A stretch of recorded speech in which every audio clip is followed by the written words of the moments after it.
Other people's opinions of you are none of your business, unless they enable you to become a stronger, better person or brand. Hi everyone, I'm Jody Kolbee and welcome to another session of What's Your Story? Today we're talking about a rather controversial and sometimes touchy subject, opinions. Yes, that's right. Call it what you want, or whatever helps you understand the form of communication that's being directed at you or about you. Criticisms, opinions, advice, it's all coming from the same place, a thought and or perception of something or someone based on what we see, assume or understand. That's where it's coming from. Now, as they say, there's a time and place for everything. And yes, there's a time and a place for an opinion. The real trick is in being able to discern when that opinion is coming from a good place or not, and what value we can gain out of it, good or bad. It doesn't matter. And the reality is that yes, there are toxic and malicious people out there who will only have something negative to say about everything and everyone. But here's the real purpose that they serve: a naysayer's opinion. And that's it. You know, a naysayer's opinions is something that brands often need to understand what are the possible negative sentiments a customer or onlooker could have about a particular brand, product, or person. Absolutely, there's value in that because you've got to be ready for it. You've got to be able to say, thank you so much for that feedback. There's great value in it. However, did you know that not only is X beneficial to Y, but we also help with this? That's it. That's the comeback. That's it. You do not have to become defensive. You do not have to get up on your high horse at all. That's the function that naysayer serves, and you've got to be able to use that opinion productively.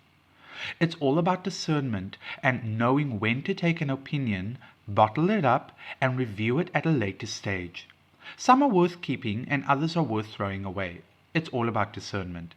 But you've got to be quick and decisive. Otherwise, you'll end up lingering on an opinion that will break you down faster than it can build you up. Something to also consider is learning how to let that piece of criticism breathe a little. Whether it's constructive or destructive, let it breathe. It's like wine.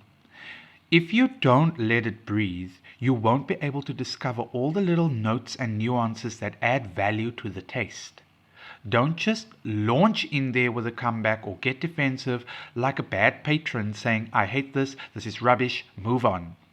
You've just missed an opportunity to grow and learn something about you and the other person. You've got to let things settle, process it in your mind, understand where it's coming from and whether there's value in it, and then take it or leave it. That's what you've got to do. You've got to first let it simmer. As a brand builder, I've learned over the years that there's value in everything, but it's all about being patient and being able to listen. Not hear, listen. Hearing is just kind of echoing the noise in the room inside of your head, but listening is being able to extract the pieces that matter. Most important is being able to discern, and that takes time. So don't beat yourself up when you made a mistake by listening to a bad opinion the first few times. That's also part of growing and learning. How else are you going to get there? It takes time and practice, but don't be dismissive. And don't beat yourself up when you have made that mistake and you say to yourself for the last 10 times, I've kept on saying I'm not going to do this and now I went and made the same mistake again. That's a lesson about you. You know, that talks about trends. That talks about how you make your decisions, and then you can examine that. But either way, there's a lesson to be learned in that.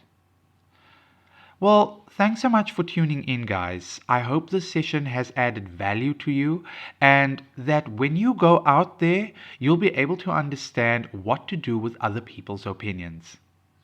I'm Jody Kolbee, and this was another session of What's Your Story?